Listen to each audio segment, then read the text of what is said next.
प्यारे बच्चों, last lecture दे विच असी स्पीड अते ओदियां टाइप्स बारे असी डिस्कस कीता सी कि what is speed, what is uniform speed, variable speed, average speed. Now today we are going to discuss instantaneous speed. ਅੱਜ ਅਸੀਂ ਇੱਕ ਸਪੀਡ ਦੀ ਹੋਰ ਟਾਈਪ ਹੈ ਸਾਡੇ ਕੋਲ, that is called instantaneous speed. ਇਹਦੇ ਬਾਰੇ ਪਹਿਲਾਂ ਅਸੀਂ ਡਿਸਕਸ ਕਰਾਂਗੇ. ਇਸ ਤੋਂ ਬਾਅਦ ਅਸੀਂ ਜਿਹੜਾ ਅੱਜ ਅਸੀਂ ਵੈਲੋਸਿਟੀ ਦੇ ਉੱਪਰ ਵੀ ਜਿਹੜਾ ਹੈ ਡਿਸਕਸ਼ਨ ਕਰਨੀ ਹੈ. ਨਾਓ what is instantaneous speed? It is the speed of a body at any particular instant of time. ਕਿਸੇ ਵੀ ਟਾਈਮ ਦੇ ਉੱਤੇ ਅਸੀਂ ਬਾਡੀ ਦੀ ਸਪੀਡ ਚੈੱਕ ਕਰੀਏ, ਉਹ ਸਾਡੀ ਜਿਹੜੀ ਸਪੀਡ ਹੁੰਦੀ ਹੈ ਉਸ ਨੂੰ ਅਸੀਂ ਬੋਲਦੇ ਹਾਂ ਇੰਸਟੈਂਟੇਨੀਅਸ ਸਪੀਡ. ਜਿਸ ਤਰ੍ਹਾਂ ਮੰਨ ਲਓ ਅਸੀਂ ਸਕੂਟਰ ਤੇ ਜਾ ਰਹੇ ਹਾਂ, ਸਾਡਾ ਇੱਕਦਮ ਜੀ ਕਰੇ ਵੀ ਹੁਣ ਸਾਡੀ ਸਪੀਡ ਕਿੰਨੀ ਹੈ. ਸਾਡੇ ਸਕੂਟਰ ਦੇ ਉੱਤੇ ਇੱਕ ਸਪੀਡੋਮੀਟਰ ਲੱਗਾ ਹੁੰਦਾ ਹੈ. ਉਹ ਜਿਹੜਾ ਸਪੀਡੋਮੀਟਰ ਹੈ it gives us the value of instantaneous speed. ਉਥੋਂ ਅਸੀਂ ਚੈੱਕ ਕਰ ਲਿਆ ਵੀ ਸਾਡੀ ਸਪੀਡ ਹੁਣ 40 ਕਿਲੋਮੀਟਰ ਪਰ ਆਵਰ ਹੈ ਜਾਂ it is 50 ਕਿਲੋਮੀਟਰ ਪਰ hour. The speed of a body at a particular instant of time, it is called instantaneous speed. ਕਿਤੇ ਵੀ ਅਸੀਂ ਪਾਥ ਵਿੱਚ ਰਸਤੇ ਵਿੱਚ ਜਾ ਰਹੇ ਹਾਂ, ਜਿਸ ਮਰਜ਼ੀ ਪੁਆਇੰਟ ਤੇ ਅਸੀਂ ਜਿਹੜਾ ਹੈ ਚੈੱਕ ਕਰ ਸਕਦੇ ਹਾਂ ਕਿ ਸਾਡੀ ਸਪੀਡ ਕਿੰਨੀ ਹੈ, and that speed is called instantaneous speed. ਮੰਨ ਲਓ ਕਿ ਸਾਡੇ ਕੋਲ A ਪੁਆਇੰਟ ਤੋਂ ਮੰਨ ਲਓ ਵੀ ਆ ਸਾਡੇ ਕੋਲ ਬਾਡੀ ਜਿਹੜੀ ਹੈ ਮੂਵ ਕਰ ਰਹੀ ਹੈ ਅਲੋਂਗ ਦਿਸ ਡਾਇਰੈਕਸ਼ਨ. A ਤੋਂ B ਤੱਕ ਬਾਡੀ ਜਿਹੜੀ ਹੈ ਮੂਵ ਕੀਤੀ. ਮੰਨ ਲਓ ਵੀ ਆ ਜਿਹੜਾ ਡਿਸਟੈਂਸ ਹੈ, suppose it is delta x. ਇਹ ਥੋੜਾ ਜਿਹਾ ਡਿਸਟੈਂਸ A ਤੋਂ B ਤੱਕ ਜਿਹੜਾ ਹੈ ਕਵਰ ਹੋਇਆ ਡੈਲਟਾ x, ਤੇ ਇਹਨੂੰ ਕਵਰ ਕਰਨ ਦਾ ਜਿਹੜਾ ਟਾਈਮ ਲੱਗਾ ਉਹ ਸਾਡੇ ਕੋਲ ਹੈਗਾ delta t. Now this is the distance covered total in small time delta t. ਫਿਰ ਸਾਡੇ ਕੋਲ ਜਿਹੜੀ ਹੈ ਐਵਰੇਜ ਜਿਹੜੀ ਸਪੀਡ ਹੁੰਦੀ ਹੈ ਉਹ ਅਸੀਂ ਕਿਸ ਤਰ੍ਹਾਂ ਨਿਕਾਲਦੇ ਹਾਂ, ਜਿਹੜਾ ਟੋਟਲ ਡਿਸਟੈਂਸ ਕਵਰ ਹੋਇਆ ਉਹਨੂੰ ਅਸੀਂ ਟੋਟਲ ਟਾਈਮ ਦੇ ਨਾਲ ਥੱਲੇ ਡਿਵਾਈਡ ਕਰ ਦਿੰਦੇ ਹਾਂ. ਕੱਲ ਅਸੀਂ ਇਹਦੇ ਬਾਰੇ ਡਿਸਕਸ ਕੀਤਾ ਸੀ ਕਿ ਐਵਰੇਜ ਸਪੀਡ ਉਦੋਂ ਨਿਕਾਲੀ ਜਾਂਦੀ ਹੈ ਜਦੋਂ ਸਾਡੀ ਸਪੀਡ ਵੇਰੀਏਬਲ ਹੋਵੇ, ਚੇਂਜ ਹੁੰਦੀ ਹੈ. ਤੇ ਐਵਰੇਜ ਸਪੀਡ ਨਿਕਾਲਣ ਦਾ ਫਾਰਮੂਲਾ ਕੀ ਦੱਸਿਆ ਸੀ ਕਿ ਟੋਟਲ ਡਿਸਟੈਂਸ ਨੂੰ ਟੋਟਲ ਟਾਈਮ ਦੇ ਨਾਲ ਅਸੀਂ ਥੱਲੇ ਡਿਵਾਈਡ ਕਰ ਦਿੰਦੇ ਹਾਂ. ਨਾਓ this is the average speed of this distance covered. ਇਸ ਟਾਈਮ ਇੰਟਰਵਲ ਦੀ ਇੰਨੀ ਤੁਹਾਡੀ ਜਿਹੜੀ ਹੈ ਸਪੀਡ ਆ ਗਈ ਤੁਹਾਡੀ. ਇਹਦਾ ਮਤਲਬ ਇਹ ਵਾਲੀ ਸਪੀਡ ਇੱਕ ਪਾਰਟਿਕੂਲਰ ਟਾਈਮ ਦੀ ਨਹੀਂ ਹੈ, ਇਹ ਇਸ ਟਾਈਮ ਇੰਟਰਵਲ ਦੀ ਟੋਟਲ ਸਪੀਡ ਹੈ ਸਾਡੇ ਕੋਲ v ਐਵਰੇਜ. ਤੇ ਜੇਕਰ ਅਸੀਂ ਇਸ ਟਾਈਮ ਇੰਟਰਵਲ ਦੀ ਵੈਲਿਊ ਅਸੀਂ ਘਟਾਉਂਦੇ ਜਾਈਏ, ਜਿੰਨਾ ਟਾਈਮ ਇੰਟਰਵਲ ਅਸੀਂ ਜਿਹੜਾ ਹੈ ਇਹ ਛੋਟਾ ਕਰਦੇ ਜਾਵਾਂਗੇ, ਆਹ ਟਾਈਮ ਇੰਟਰਵਲ ਅਸੀਂ ਘਟਾਉਂਦੇ ਗਏ ਤੇ ਇਹ ਜਿਹੜਾ ਟਾਈਮ ਹੈ ਸਪੋਜ਼ ਬਿਲਕੁਲ ਇਹ ਦੋ ਪੁਆਇੰਟਸ ਜਿਹੜੇ ਬਿਲਕੁਲ ਲਾਗੇ ਆ ਗਏ. ਨਾਓ ਇਹ ਟਾਈਮ ਇੰਨਾ ਛੋਟਾ ਹੋ ਗਿਆ, then that speed will become the speed of just at any instant. ਕਿਉਂਕਿ ਇਹ ਇੰਟਰਵਲ ਇੰਨਾ ਛੋਟਾ ਹੋ ਚੁੱਕਾ ਹੈ, ਲੱਗਦਾ ਜਿਵੇਂ ਟਾਈਮ ਹਲੇ ਕੋਈ ਬੀਤਿਆ ਹੀ ਨਹੀਂ. ਇਹਦਾ ਮਤਲਬ this speed average will convert into instantaneous when delta t become very very small. approximately ਕਿੰਨਾ ਹੋ ਜੇ, delta t ਸਾਡੇ ਕੋਲ ਜਿਹੜਾ ਹੈ approaches to 0. ਪੂਰਾ 0 ਨਹੀਂ, ਲਗਭਗ ਜਿਹੜਾ ਹੈ ਇਹ 0 ਹੋ ਜਾਏ. ਉਸ ਟਾਈਮ ਦੇ ਉੱਤੇ ਸਾਡੇ ਕੋਲ ਇੱਕ ਸਮਾਲ ਟਾਈਮ ਇੰਟਰਵਲ ਲਗਭਗ 0 ਪੁਆਇੰਟ ਸਮਥਿੰਗ ਉਹਦੀ ਜਿਹੜੀ ਸਪੀਡ ਆਏਗੀ ਉਸ ਨੂੰ ਅਸੀਂ ਬੋਲਦੇ ਹਾਂ ਇੰਸਟੈਂਟੇਨੀਅਸ ਸਪੀਡ. ਇਹਦਾ ਮਤਲਬ ਇੰਸਟੈਂਟੇਨੀਅਸ ਸਪੀਡ ਨਿਕਾਲਣ ਵਾਸਤੇ ਕੀ ਕਰਾਂਗੇ, ਸਾਡੇ ਕੋਲ ਜਿਹੜੀ ਆ ਐਵਰੇਜ ਸਪੀਡ ਹੈ ਇਹਦੇ ਨਾਲ ਇੱਕ ਅਸੀਂ ਲਿਮਿਟ ਲਗਾ ਦਾਂਗੇ. ਇਹਦੇ ਨਾਲ ਇੱਕ ਕੰਡੀਸ਼ਨ ਲਗਾਤੀ ਕਿ ਸਾਡਾ ਜਿਹੜਾ ਡੈਲਟਾ ਟੀ ਟਾਈਮ ਹੈ it approaches to 0। ਜਦੋਂ ਐਵਰੇਜ ਸਪੀਡ ਦੇ ਵਿੱਚ ਡੈਲਟਾ ਟੀ very small ਕਰ ਲੋਗੇ then that average value will get converted into instantaneous speed ਤੇ ਇਹਨੂੰ ਅਸੀਂ ਕਿਵੇਂ ਲਿਖਦੇ ਹਾਂ dx by dt। ਫਿਰ ਇਹ ਲਿਮਟ ਨਹੀਂ ਲਗਾਣੀ, ਡੈਲਟਾ ਦੀ ਜਗ੍ਹਾ ਤੇ ਅਸੀਂ ਲਿਖ ਦਿੰਦੇ ਹਾਂ d। it is very small distance covered in very small change in time। d ਦਾ ਮਤਲਬ very small change in time। ਇਹਦੇ ਬਾਰੇ ਅਸੀਂ ਫਰਦਰ ਡਿਸਕਸ ਕਰਨਾ ਕਿਉਂਕਿ ਹਲੇ ਅਸੀਂ ਇੱਕ ਟੌਪਿਕ ਹੈ ਮੈਥਮੈਟੀਕਲ ਟੂਲ ਡਿਫਰੈਂਸ਼ੀਏਸ਼ਨ, ਉਹਦੇ ਬਾਰੇ ਅਸੀਂ ਡਿਸਕਸ ਕਰਾਂਗੇ ਜਦੋਂ ਇਹਦੀ ਲੋੜ ਪਏਗੀ ਸਾਨੂੰ ਡਿਟੇਲ ਦੇ ਵਿੱਚ। ਉਹ ਪਹਿਲਾਂ ਮੈਂ ਤੁਹਾਨੂੰ ਉਹ ਸਾਰੀ ਕਰਵਾਵਾਂਗਾ, ਉਸ ਤੋਂ ਅੱਗੇ ਅਸੀਂ ਨਵਾਂ ਟੌਪਿਕ ਜਿਹੜਾ ਹੈ ਉਹ ਸਟਾਰਟ ਕਰਾਂਗੇ।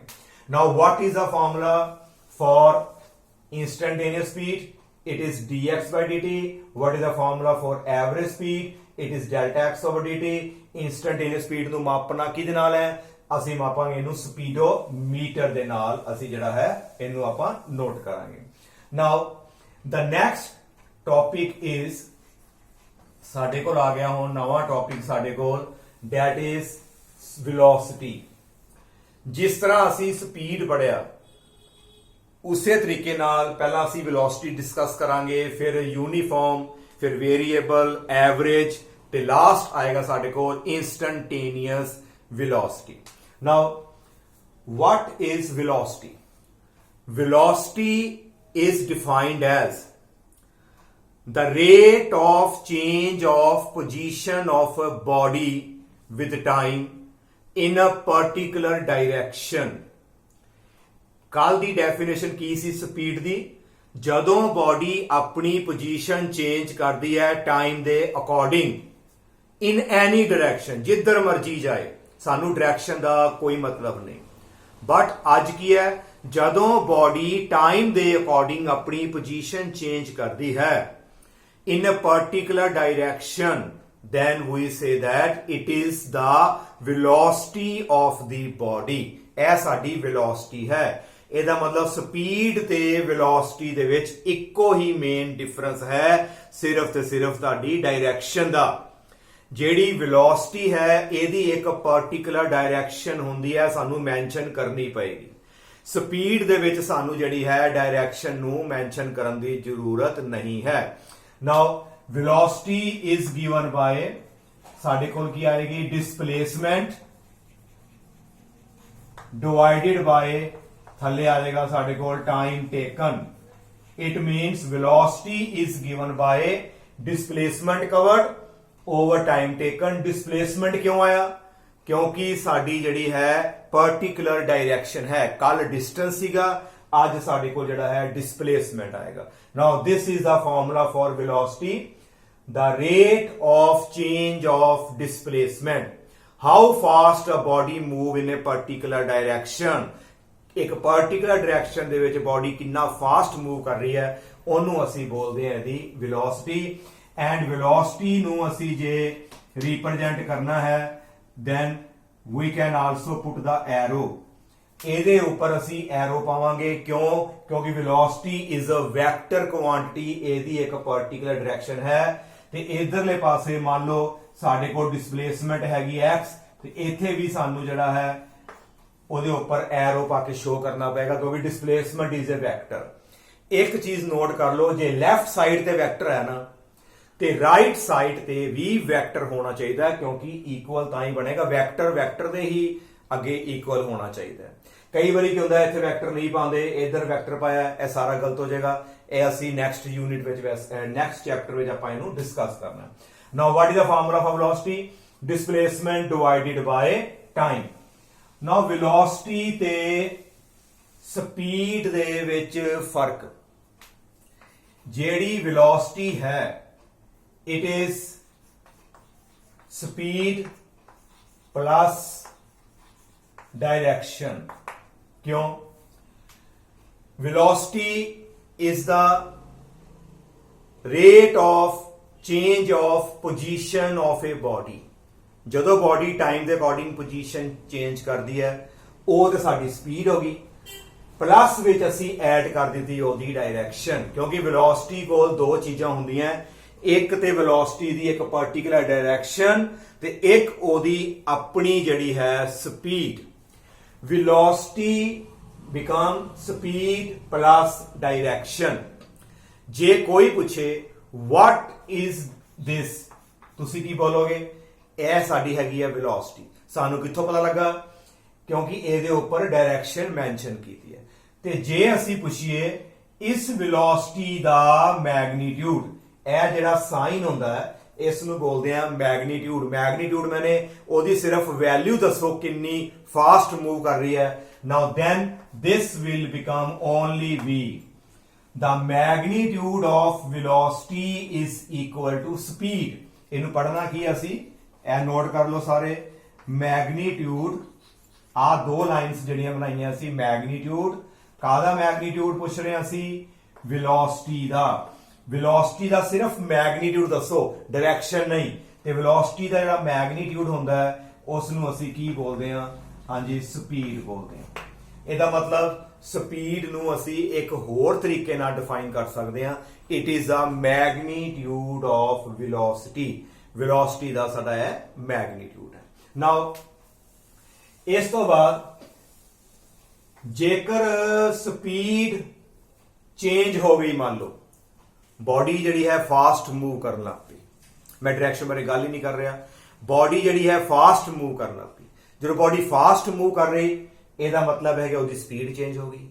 ਜੇ ਸਪੀਡ ਚੇਂਜ ਹੋ ਗਈ ਤੇ ਇਹਦਾ ਮਤਲਬ ਹੈ ਸਾਡੀ ਵੈਲੋਸਿਟੀ ਵੀ ਸਾਡੀ ਚੇਂਜ ਹੋਏਗੀ। ਇਹਦਾ ਮਤਲਬ ਵੈਲੋਸਿਟੀ ਨੂੰ ਚੇਂਜ ਕਰਨ ਦਾ ਪਹਿਲਾ ਤਰੀਕਾ, ਤੁਸੀਂ ਜਿਹੜਾ ਹੈ ਸਪੀਡ ਚੇਂਜ ਕਰਕੇ ਵੈਲੋਸਿਟੀ ਨੂੰ ਚੇਂਜ ਕਰ ਸਕਦੇ ਹੋ। ਦੂਸਰਾ, ਜੇ ਸਪੀਡ ਚੇਂਜ ਨਹੀਂ ਹੋਈ, ਮੰਨ ਲਓ ਜੇ ਉਹ 2 ਮੀਟਰ ਪਰ ਸੈਕਿੰਡ ਨਾਲ ਮੂਵ ਕਰ ਰਹੀ ਹੈ ਤੇ 2 ਮੀਟਰ ਪਰ ਸੈਕਿੰਡ ਦੇ ਨਾਲ ਹੀ ਜਾਵੇ, ਤੇ ਸਾਡੀ ਜਿਹੜੀ ਹੈ ਸਿਰਫ ਉਹਦੀ ਡਾਇਰੈਕਸ਼ਨ ਚੇਂਜ ਹੋ ਗਈ। ਪਹਿਲਾਂ ਬੋਡੀ ਜਿਹੜੀ ਹੈ ਮੰਨ ਲਓ ਵੀ ਸਟ੍ਰੇਟ ਜਾ ਰਹੀ ਸੀ, ਉਸ ਤੋਂ ਬਾਅਦ ਉਹ ਰਾਈਟ ਮੁੜ ਗਈ, ਠੀਕ ਹੈ, ਡਾਇਰੈਕਸ਼ਨ ਉਹਨੇ ਆਪਣੀ ਚੇਂਜ ਕਰ ਲਈ। ਜੇ ਡਾਇਰੈਕਸ਼ਨ ਚੇਂਜ ਹੋ ਗਈ, ਸਪੀਡ ਭਾਵੇਂ ਨਹੀਂ ਚੇਂਜ ਹੋਈ, ਫਿਰ ਵੀ ਸਾਡੀ ਜਿਹੜੀ ਹੈ ਵੈਲੋਸਿਟੀ ਵਿੱਚ ਫਰਕ ਪੈ ਜਾਏਗਾ। ਇਹਦਾ ਮਤਲਬ what are the two methods by which we can change velocity? Number 1, by changing speed. Number 2, by changing the direction of motion. Direction of motion change ਹੋ ਗਿਆ, ਤੁਹਾਡੀ velocity ਜਿਹੜੀ ਆਟੋਮੈਟਿਕਲੀ ਉਹ ਚੇਂਜ ਹੋ ਜਾਏਗੀ। ਮੰਨ ਲਓ ਤੁਸੀਂ ਲੈਫਟ ਤੋਂ ਰਾਈਟ ਜਾ ਰਹੇ ਸੀ, ਹੁਣ ਰਾਈਟ ਤੋਂ ਲੈਫਟ ਆ ਗਏ, ਡਾਇਰੈਕਸ਼ਨ ਚੇਂਜ ਹੋ ਗਈ, ਤੁਹਾਡੀ velocity ਜਿਹੜੀ ਹੈ ਉਹ ਚੇਂਜ ਹੋ ਗਈ। ਕਿਉਂਕਿ ਵੈਲੋਸਿਟੀ ਦੋ ਚੀਜ਼ਾਂ ਦੇ ਉੱਤੇ ਡਿਪੈਂਡ ਕਰਦੀ ਹੈ। ਇਨ ਕੇਸ ਸਪੀਡ ਵੀ ਚੇਂਜ ਹੋ ਰਹੀ ਹੈ, ਸਪੀਡ ਵੱਧ ਘਟ ਰਹੀ ਹੈ, ਡਾਇਰੈਕਸ਼ਨ ਵੀ ਚੇਂਜ ਹੋ ਰਹੀ ਹੈ, ਇਹਦਾ ਮਤਲਬ ਫਿਰ ਵੀ ਸਾਡੀ ਜਿਹੜੀ ਹੈ ਵੈਲੋਸਿਟੀ ਚੇਂਜ ਹੋ ਜਾਏਗੀ। ਇਹ ਬਹੁਤ ਹੀ ਜ਼ਿਆਦਾ ਇੰਪੋਰਟੈਂਟ ਪਾਰਟ ਹੈਗਾ ਕਿ ਵੈਲੋਸਿਟੀ ਨੂੰ ਚੇਂਜ ਕਰਨ ਦੇ ਕੋਈ ਮੈਥਡ ਦੱਸੋ। ਇਹਨੂੰ ਨੋਟ ਕਰ ਲਿਆ ਹੋਏਗਾ।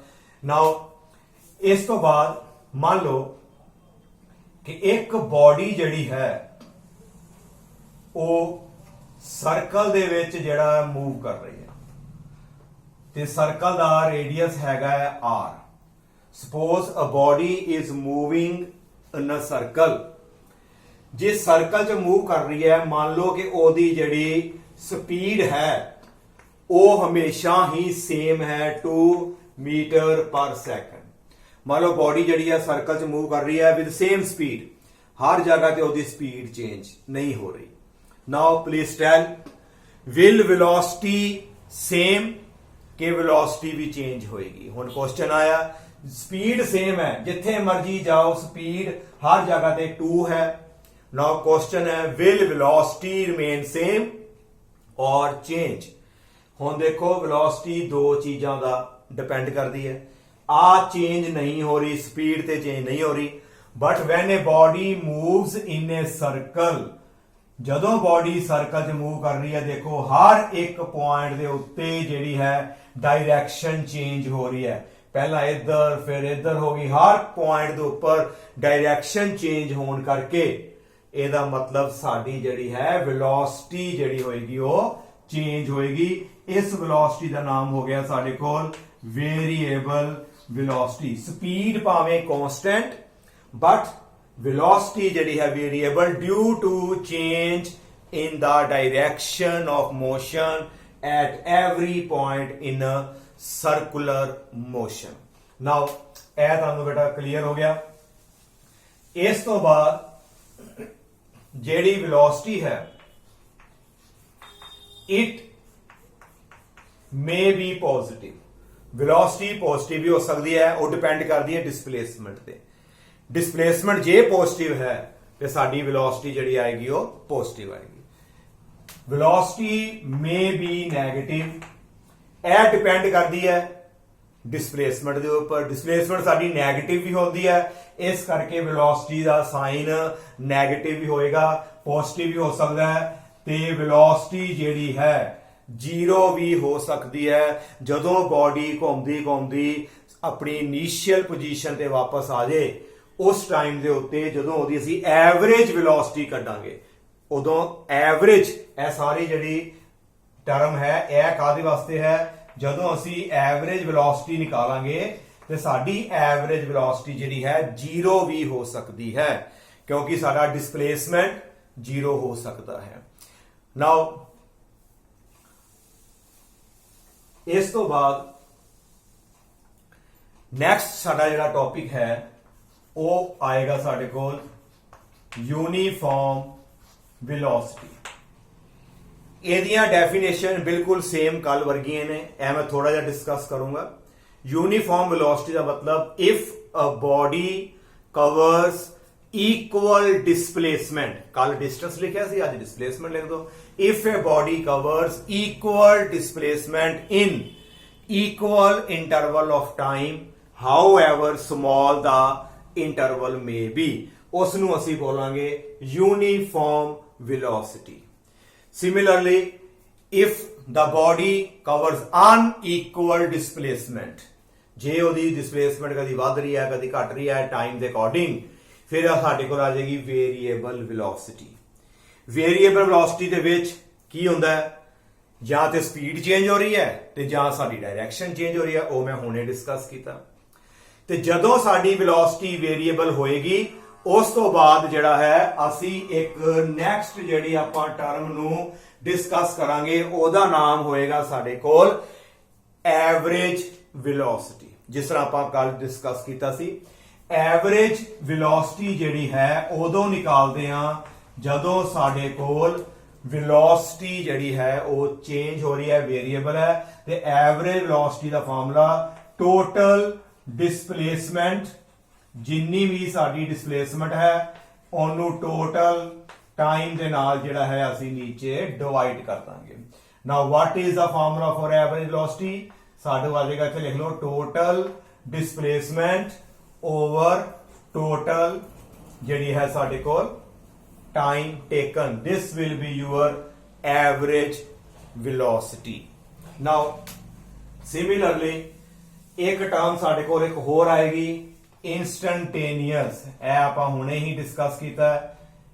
ਇੰਸਟੈਂਟੇਨੀਅਸ velocity, ਇੰਸਟੈਂਟੇਨੀਅਸ ਜਿਹੜੀ velocity ਹੈ it is the velocity of a body at a particular instant of time। particular instant of time ਦੇ ਉੱਤੇ ਜਿਹੜੀ velocity ਹੈ ਉਹ ਸਾਡੀ ਜਿਹੜੀ ਹੋਏਗੀ ਸਾਡੀ instantaneous velocity, ਤੇ instantaneous velocity ਨੂੰ ਤੇ ਵੈਕਟਰ ਪਾ ਦਾਂਗੇ ਤੇ ਇੱਥੇ ਸਾਡੇ ਕੋਲ dx/dt ਆ ਜਾਏਗਾ। ਪਹਿਲਾਂ ਅਸੀਂ ਪੜਿਆ ਸੀ ਓਨਲੀ dx/dt, ਇਹ ਮੈਂ ਸਟਾਰਟਿੰਗ ਤੇ ਦੱਸਿਆ।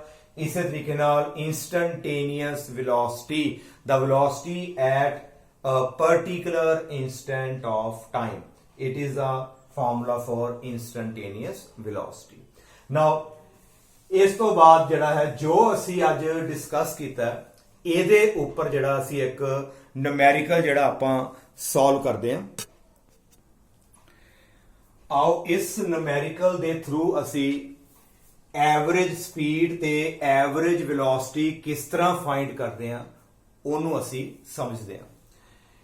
ਇਹਦੀ ਜਿਹੜੀ ਸਟੇਟਮੈਂਟ ਹੈ ਮੈਂ ਨਹੀਂ ਲਿਖੀ, ਮੈਂ ਤੁਹਾਨੂੰ ਜਿਹੜੀ ਸਟੇਟਮੈਂਟ ਜਿਹੜੀ ਹੈ ਉਹ ਤੁਹਾਨੂੰ ਮੈਂ ਜ਼ੁਬਾਨੀ ਸਮਝਾਉਣ ਲੱਗਾ ਕਿ ਇੱਕ ਕਾਰ ਹੈ, ਉਹ O ਪੁਆਇੰਟ ਤੋਂ ਮੂਵ ਕਰਨਾ ਸ਼ੁਰੂ ਹੋਈ and car is moving in a straight line along x Axis.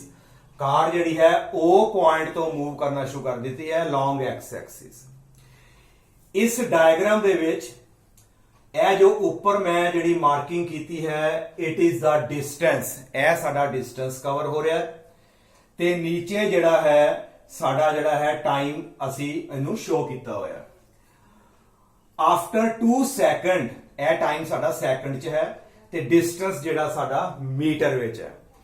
After 2 second distance कितना कवर होया 40, फिर 4 सेकंड बाद 80, 6 सेकंड बाद 120, 8 सेकंड बाद 160, इस तरह देखो साढ़े को डिस्टेंस जिहड़ा है वो कवर होता गया। नाउ क्वेश्चन है find average speed, average velocity, ये दोनों निकालने हैं फ्रॉम O टू P। इन्हों असीं बाद च देखते हैं। पहला क्वेश्चन है ਜਦੋਂ ਅਸੀਂ O ਤੋਂ P ਤੱਕ ਪਹੁੰਚੇ ਉਦੋਂ ਐਵਰੇਜ ਸਪੀਡ ਨਿਕਾਲੋ ਤੇ ਨਾਲ ਅਸੀਂ ਜਿਹੜਾ ਨਿਕਾਲਣਾ ਚਾਹੁੰਦੇ ਆ ਐਵਰੇਜ ਵੈਲੋਸਿਟੀ। ਨਾਓ ਸਭ ਤੋਂ ਪਹਿਲਾਂ ਦੇਖਦੇ ਆ ਐਵਰੇਜ ਸਪੀਡ। ਜਿਹੜਾ ਐਵਰੇਜ ਸਪੀਡ ਹੈ, ਐਵਰੇਜ ਸਪੀਡ ਦਾ ਜਿਹੜਾ ਸਾਨੂੰ ਪਤਾ ਹੈ formula total distance, total distance ਨੂੰ ਅਸੀਂ ਜਿਹੜਾ ਹੈ ਟੋਟਲ ਟਾਈਮ ਦੇ ਨਾਲ ਡਿਵਾਈਡ ਕਰ ਦਾਂਗੇ। ਐਵਰੇਜ ਸਪੀਡ ਦਾ formula total distance over total time. Now O to P ਤੱਕ ਟੋਟਲ ਡਿਸਟੈਂਸ ਕਿੰਨਾ ਹੋ ਗਿਆ ਸਾਡੇ ਕੋਲ O ਟੂ P, ਸਾਡੇ ਕੋਲ ਆ ਗਿਆ 360 ਮੀਟਰ ਡਿਵਾਈਡਡ ਬਾਈ O ਤੋਂ ਲੈ ਕੇ P ਤੱਕ ਕਿੰਨਾ ਟਾਈਮ ਲੱਗਾ 18 ਸੈਕਿੰਡ। ਇਹ ਦੋ ਟਾਈਮ ਦਾ ਫਰਕ ਹੈ, ਦੇਖੋ 2 ਸੈਕਿੰਡ ਦਾ, 14 ਫਿਰ 16 ਫਿਰ 18, 2 ਸੈਕਿੰਡ ਦਾ ਜਿਹੜਾ ਵਿੱਚ ਗੈਪ ਹੈ। Now this is the total time 18। ਜਦੋਂ ਇਹਨੂੰ ਅਸੀਂ ਕਟਾਂਗੇ 18 2 ਜਾ ਤੇ ਇੱਥੇ ਆ ਗਈ ਨਾਲ 0, it will become 20 metre per second. This is the value of average speed from O to P। It is very simple. Now ਜੇਕਰ ਅਸੀਂ ਇੱਥੇ ਪੁੱਛਿਆ ਹੋਵੇ ਐਵਰੇਜ ਤੁਸੀਂ ਨਿਕਾਲੋ ਵੈਲੋਸਿਟੀ ਤੇ ਇੱਥੇ ਕੀ ਆਏਗਾ ਸਾਡੇ ਕੋਲ, ਇੱਥੇ ਲਿਖ ਦੋਗੇ ਟੋਟਲ ਜਿਹੜੀ ਉਹਦੀ ਡਿਸਪਲੇਸਮੈਂਟ ਹੋਈ ਹੈ। ਇਹ ਫਾਰਮੂਲਾ ਧਿਆਨ ਨਾਲ ਲਿਖਣਾ ਹੈ ਕਿਉਂਕਿ ਜਿਹੜੀ ਸਪੀਡ ਹੋਵੇ ਉਦੋਂ ਡਿਸਟੈਂਸ ਚੱਲਣਾ ਹੈ, ਵੈਲੋਸਿਟੀ ਹੋਵੇ ਤਾਂ ਉਦੋਂ ਡਿਸਪਲੇਸਮੈਂਟ ਪਾਣਾ ਹੈ। ਨਾਓ O ਤੋਂ ਲੈ ਕੇ P ਤੱਕ body is moving in a straight line, particular direction 'ਚ ਜਾ ਰਹੀ ਹੈ। ਇਹਦਾ ਮਤਲਬ O ਤੋਂ P ਤੱਕ ਜਿੰਨਾ ਡਿਸਟੈਂਸ ਕਵਰ ਹੋਇਆ ਉਹੀਓ ਸਾਡੀ ਜਿਹੜੀ ਹੈ ਡਿਸਪਲੇਸਮੈਂਟ ਵੀ ਹੋਏਗੀ। ਜਦੋਂ ਬਾਡੀ ਸਟ੍ਰੇਟ ਲਾਈਨ 'ਚ ਮੂਵ ਕਰਦੀ ਹੈ ਤੇ ਬਾਡੀ ਰਿਵਰਸ ਨਹੀਂ ਆਈ, ਪਿੱਛੇ ਨਹੀਂ ਆਂਦੀ, ਉਦੋਂ ਡਿਸਟੈਂਸ ਤੇ ਡਿਸਪਲੇਸਮੈਂਟ ਹਮੇਸ਼ਾ ਆਪਸ ਵਿੱਚ ਇਕੁਅਲ ਹੁੰਦੇ ਆ। ਫਿਰ ਸੁਣ ਲਓ, ਜਦੋਂ ਬਾਡੀ ਸਟ੍ਰੇਟ ਲਾਈਨ 'ਚ ਮੂਵ ਕਰੇ ਤੇ ਆਪਣਾ ਪਾਥ ਰਿਵਰਸ ਨਾ ਕਰੇ, ਪਿੱਛੇ ਨਾ ਆਵੇ, ਉਦੋਂ ਤੁਹਾਡੇ ਕੋਲ ਡਿਸਟੈਂਸ ਤੇ ਡਿਸਪਲੇਸਮੈਂਟ ਹਮੇਸ਼ਾ ਆਪਸ ਵਿੱਚ ਇਕੁਅਲ ਹੋਣਗੇ। Now displacement again equal to 360, time again 18 ਤੇ ਸਾਡੇ ਕੋਲ ਜਿਹੜਾ ਹੈ ਐਵਰੇਜ ਵੈਲੋਸਿਟੀ ਉਹਦਾ ਜਿਹੜਾ ਮੈਗਨੀਟਿਊਡ ਹੈ ਉਹ ਵੀ ਸਾਡੇ ਕੋਲ ਜਿਹੜਾ 20 ਮੀਟਰ ਪਰ ਸੈਕਿੰਡ ਹੀ ਰਹੇਗਾ ਅਲੋਂਗ ਐਕਸ ਐਕਸਿਸ। ਜੇ ਤੇ ਵੈਲੋਸਿਟੀ ਬੋਲਣਾ ਹੈ 20 metre per second along X Axis ਬੋਲੋ, ਤੇ ਜਾਂ ਇਹਦਾ ਸਿਰਫ ਮੈਗਨੀਟਿਊਡ ਹੀ ਆਪਾਂ ਦੇ ਰਹੇ ਹਾਂ। This is the magnitude of velocity 20 meter per second. Now, second part देखो, O to P back to Q। पहला O तो P गए, उस तो बाद ਜਿਹੜਾ ਹੈ ਅਸੀਂ ਇਧਰ ਨੂੰ ਵੀ ਮੁੜ ਗਏ like this। ਪਹਿਲਾਂ ਅਸੀਂ ਜਿਹੜਾ ਹੈ ਇਹਨੂੰ ਇਸ ਤਰ੍ਹਾਂ ਸ਼ੋ ਕਰਦੇ ਹਾਂ, ਇਹ ਸਾਡਾ Q ਪੁਆਇੰਟ, ਆ ਸਾਡਾ P ਹੈ। ਪਹਿਲਾਂ ਅਸੀਂ O to P, ਉਸ ਤੋਂ ਬਾਅਦ ਇੱਥੋਂ ਅਸੀਂ ਮੁੜ ਕੇ ਤੇ ਅਸੀਂ ਇਸ ਪੁਆਇੰਟ ਦੇ ਉੱਤੇ ਪਹੁੰਚ ਚੁੱਕੇ ਹਾਂ। ਨਾਓ ਇਸ ਪੂਰੇ ਜਿਹੜਾ ਪਾਥ ਦੇ ਵਿੱਚ ਅਸੀਂ ਜਿਹੜਾ ਹੈ ਐਵਰੇਜ ਸਪੀਡ ਵੀ ਨਿਕਾਲਣੀ ਹੈ ਤੇ ਐਵਰੇਜ ਜਿਹੜੀ ਹੈ ਵੈਲੋਸਿਟੀ ਵੀ ਆਪਾਂ ਨਿਕਾਲਣੀ ਹੈ। ਨਾਓ ਸਭ ਤੋਂ ਪਹਿਲਾਂ ਅਸੀਂ ਨਿਕਾਲਦੇ ਹਾਂ ਐਵਰੇਜ ਸਪੀਡ। ਐਵਰੇਜ ਸਪੀਡ ਦਾ ਫਾਰਮੂਲਾ ਸਾਡੇ ਕੋਲ ਆ ਜਾਏਗਾ ਟੋਟਲ ਪਾਥ ਲੈਂਥ ਜਾਂ ਟੋਟਲ ਡਿਸਟੈਂਸ, ਇੱਕੋ ਗੱਲ ਹੈ, ਓਵਰ ਸਾਡੇ ਕੋਲ ਆ ਜਾਏਗਾ ਟਾਈਮ ਟੇਕਨ ਜਿੰਨਾ ਲੱਗਾ। ਨਾਓ ਪਲੀਜ਼ ਟੈਲ ਟੋਟਲ ਡਿਸਟੈਂਸ ਕਿੰਨਾ ਹੋਇਆ। ਡਿਸਟੈਂਸ ਹਮੇਸ਼ਾ ਪਲੱਸ ਹੁੰਦਾ ਹੈ। ਪਹਿਲਾਂ ਇੱਥੇ ਗਏ, ਸਾਡੇ ਕੋਲ ਆ ਗਿਆ 360 ਡਿਗਰੀ, ਸੌਰੀ 360 ਮੀਟਰ। ਇੱਥੋਂ ਤੱਕ ਤੁਹਾਡੇ ਕੋਲ 360 ਮੀਟਰ। ਜਦੋਂ ਅਸੀਂ ਵਾਪਸ Q ਤੇ ਆਏ, ਇਹਦਾ ਮਤਲਬ ਹੈ ਕਿ ਇੰਨਾ ਡਿਸਟੈਂਸ ਹੋਰ ਕਵਰ ਹੋਇਆ। ਇਹ ਕਿੰਨਾ ਹੈ, ਅਸੀਂ ਇੱਥੇ ਨਿਕਾਲ ਲੈਂਦੇ ਆ। 360 ਵਿੱਚੋਂ 240 ਨੂੰ ਅਸੀਂ ਮਾਈਨਸ ਕਰ ਦਿੰਦੇ ਆ, ਸਾਡੇ ਕੋਲ ਕਿੰਨਾ ਆਏਗਾ 2 ਤੇ 1। ਇਹ ਸਾਡੇ ਕੋਲ ਆ ਗਿਆ 120। ਇੱਥੋਂ ਤੱਕ ਜਿਹੜਾ ਡਿਸਟੈਂਸ ਹੋਰ ਹੈ 120। O ਤੋਂ P ਤੱਕ, ਹਾਂਜੀ O ਤੋਂ P ਤੱਕ ਕਿੰਨਾ ਆ ਗਿਆ, ਇਟ ਇਜ਼ 360। ਉਸ ਤੋਂ ਅੱਗੇ ਆਏਗਾ ਪਲੱਸ, ਤੁਹਾਡੇ ਕੋਲ P to Q ਕਿੰਨਾ ਆ ਗਿਆ 120 ਡਿਵਾਈਡਡ ਬਾय, ਥੱਲੇ ਆਏਗਾ ਟੋਟਲ ਟਾਈਮ। ਟੋਟਲ ਟਾਈਮ ਕਿਸੋਂ ਨਿਕਾਲੋਗੇ, ਜਾਂਦਿਆਂ ਟਾਈਮ 18 ਤੇ ਇੱਥੇ ਆ ਗਏ ਅਸੀਂ 12 ਤੇ। 12 ਤੇ ਫਰਕ ਕਿੰਨਾ ਹੈਗਾ 6 ਸੈਕਿੰਡ ਸਾਡੇ ਹੋਰ ਲੱਗੇ। ਇਹਦਾ ਟੋਟਲ ਟਾਈਮ ਕਿੰਨਾ ਹੋ ਗਿਆ 18 ਪਲੱਸ ਸਾਡੇ ਕੋਲ ਨੀਚੇ ਆ ਜਾਏਗਾ 6। ਨਾਓ ਇਹਨੂੰ ਅਸੀਂ ਜਿਹੜਾ ਹੈ ਸੋਲਵ ਕਰਦੇ ਹਾਂ ਤੇ ਸਾਡੇ ਕੋਲ ਕਿੰਨੀ ਵੈਲਿਊ ਆਏਗੀ 0 ਦਾ 0 ਆ ਗਿਆ, 6 ਤੇ 2 ਸਾਡੇ ਕੋਲ ਆ ਗਿਆ 8 ਤੇ 3 ਤੇ 1 ਆ ਗਿਆ ਸਾਡੇ ਕੋਲ 4 ਤੇ ਨੀਚੇ ਆ ਗਿਆ ਸਾਡੇ ਕੋਲ 24। 24 ਨਾ cancel, it is equal to 220 meter per second. This is the value of average speed from O to P back to Q. ਇਸ ਤਰ੍ਹਾਂ ਅਸੀਂ ਨਿਕਾਲਾਂਗੇ। ਐਵਰੇਜ ਸਪੀਡ ਦੇ ਵਿੱਚ ਧਿਆਨ ਰੱਖਣਾ ਹੈ ਹਮੇਸ਼ਾ ਡਿਸਟੈਂਸ ਨੇ ਪਲੱਸ ਹੋਣਾ ਹੈ। ਟੋਟਲ ਪਾਥ ਲੈਂਥ ਜਿਹੜੀ ਹੈ ਹਮੇਸ਼ਾ ਹੀ ਪਲੱਸ ਹੋਏਗੀ। ਨਾਓ ਇਹਦਾ ਇੱਕ ਹੋਰ ਪਾਰਟ ਹੈ, ਅਸੀਂ ਨਿਕਾਲਣੀ ਹੈ ਹੁਣ ਐਵਰੇਜ velocity। ਐਵਰੇਜ velocity ਦਾ ਫਾਰਮੂਲਾ ਸਾਡੇ ਕੋਲ ਆਏਗਾ displacement over time taken। now please tell me what is the displacement। O ਤੋਂ P ਗਏ, ਵਾਪਸ ਅਸੀਂ Q ਤੇ ਆ ਚੁੱਕੇ ਹਾਂ। ਇਹਦਾ ਮਤਲਬ ਇੱਥੋਂ ਗਏ ਸੀ, ਇੱਥੇ ਆ ਕੇ ਬੈਠ ਗਏ। now that is my displacement। displacement ਦਾ ਮਤਲਬ ਹੁੰਦਾ ਹੈ ਇਨੀਸ਼ੀਅਲ ਤੇ ਫਾਈਨਲ ਜਿਹੜਾ ਡਿਸਟੈਂਸ ਹੈ ਉਹਦੇ ਵਿੱਚ ਤੁਹਾਡੀ ਜਿਹੜੀ ਹੈ ਦੂਰੀ। ਆ ਇਨੀਸ਼ੀਅਲ, ਇਹ ਸਾਡੀ ਫਾਈਨਲ ਹੈ। Now this is the displacement. Now what is displacement now, it is 240।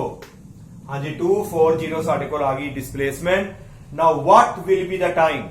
ਇੱਥੇ ਬੱਚੇ ਜਿਹੜਾ ਗਲਤ ਕਰ ਦਿੰਦੇ ਆ, ਟਾਈਮ ਜਿਹੜਾ ਹੈ ਕਈਆਂ ਨੇ ਇੱਥੇ 12 ਪਾ ਦੇਣਾ ਨੀਚੇ, ਬਟ ਬੋਡੀ ਪਹਿਲਾਂ O ਤੋਂ P ਗਈ, ਬਾਅਦ ਵਿੱਚੋਂ Q ਤੇ ਆਈ। ਇਹਦਾ ਮਤਲਬ Q ਤੇ ਪਹੁੰਚਣ ਦਾ ਜਿਹੜਾ ਟਾਈਮ ਲੱਗੇਗਾ ਇਟ ਵਿਲ ਬੀ 24 ਸੈਕਿੰਡ, ਕਿਉਂਕਿ ਪਹਿਲਾਂ P ਤੇ ਗਏ 18 ਸੈਕਿੰਡ ਤੇ ਵਾਪਸ ਜਿਹੜਾ ਹੈ 6 ਸੈਕਿੰਡ ਆ ਵੀ ਲੱਗਣਗੇ। Now this is the average velocity. Now it is equal to 10 metre per second. ਇਹ ਸਾਡੇ ਕੋਲ 10 ਮੀਟਰ ਪਰ ਸੈਕਿੰਡ ਆਈ। ਜਿਹੜੀ ਐਵਰੇਜ ਸਪੀਡ ਸੀਗੀ ਇਹ ਨੋਟ ਕਰੋ, ਜਿਹੜੀ ਐਵਰੇਜ ਹੁਣੇ ਮੈਂ ਸਪੀਡ ਨਿਕਾਲੀ ਸੀ ਉਹ 20 ਮੀਟਰ ਪਰ ਸੈਕਿੰਡ ਆਈ ਸੀ। Now this is only 10 metre per second. ਇਹਦਾ ਮਤਲਬ ਇਹ ਦੋਨੋਂ ਆਪਸ ਵਿੱਚ ਇਕੁਅਲ ਨਹੀਂ ਨੇ। ਇੱਕ ਕੁਐਸਚਨ ਆਂਦਾ ਹੈ ਕਿ ਐਵਰੇਜ ਵੈਲੋਸਿਟੀ ਦਾ ਮੈਗਨੀਟਿਊਡ ਐਵਰੇਜ ਸਪੀਡ ਦੇ ਇਕੁਅਲ ਹੁੰਦਾ ਹੈ। ਫਿਰ ਸੁਣੋ ਕਿ ਐਵਰੇਜ ਵੈਲੋਸਿਟੀ ਦਾ ਮੈਗਨੀਟਿਊਡ ਕਿਸ ਤਰ੍ਹਾਂ, ਮਤਲਬ ਮੰਨ ਲਓ ਕਿ ਸਾਡੇ ਕੋਲ ਆ ਐਵਰੇਜ ਵੈਲੋਸਿਟੀ ਹੈ, ਇਹਦਾ ਜਿਹੜਾ ਮੈਗਨੀਟਿਊਡ ਹੈ ਕੀ ਇਕੁਅਲ ਹੋਏਗਾ ਜਸਟ ਓਨਲੀ ਸਪੀਡ ਦੇ ਇਕੁਅਲ, ਐਵਰੇਜ ਸਪੀਡ ਦੇ ਇਕੁਅਲ ਹੋਏਗਾ, ਜਾਂ ਅਸੀਂ ਇਸ ਤਰ੍ਹਾਂ ਲਿਖ ਸਕਦੇ ਹਾਂ ਐਵਰੇਜ ਵੈਲੋਸਿਟੀ ਦਾ ਮੈਗਨੀਟਿਊਡ ਕੀ ਐਵਰੇਜ ਸਪੀਡ ਦੇ ਇਕੁਅਲ ਹੁੰਦਾ ਹੈ ਕਿ ਨਹੀਂ ਹੁੰਦਾ। ਇਹ ਹੋ ਵੀ ਸਕਦਾ ਹੈ ਜਦੋਂ ਬਾਡੀ ਸਟ੍ਰੇਟ ਮੂਵ ਕਰੇ, ਵਾਪਸ ਨਾ ਆਏ। ਜੇ ਉਹਨੇ ਆਪਣਾ ਪਾਥ ਰਿਵਰਸ ਕੀਤਾ ਫਿਰ ਗੜਬੜ ਹੋਏਗੀ। ਜਿਸ ਤਰ੍ਹਾਂ ਆਪਾਂ P ਦੀ ਗੱਲ ਕਰੀਏ, O ਤੋਂ P ਤੱਕ ਉਹੀਓ ਸਾਡੀ ਐਵਰੇਜ ਸਪੀਡ ਸੀ, ਉਹੀਓ ਸਾਡਾ ਜਿਹੜਾ ਐਵਰੇਜ ਵੈਲੋਸਿਟੀ, ਕਿਉਂਕਿ ਡਿਸਪਲੇਸਮੈਂਟ ਤੇ ਡਿਸਟੈਂਸ ਸੇਮ ਸੀ। ਬਟ ਜਦੋਂ ਬਾਡੀ ਨੇ ਆਪਣਾ ਰਸਤਾ ਮੋੜ ਲਿਆ, ਵਾਪਸ ਤੁਰ ਪਈ, ਉਦੋਂ ਦੋਨਾਂ ਵਿੱਚ ਜਿਹੜਾ ਹੈ ਫਰਕ ਪੈ ਜਾਂਦਾ ਹੈ। ਇਹਦਾ ਮਤਲਬ magnitude of average velocity is not always equal to magnitude of average speed.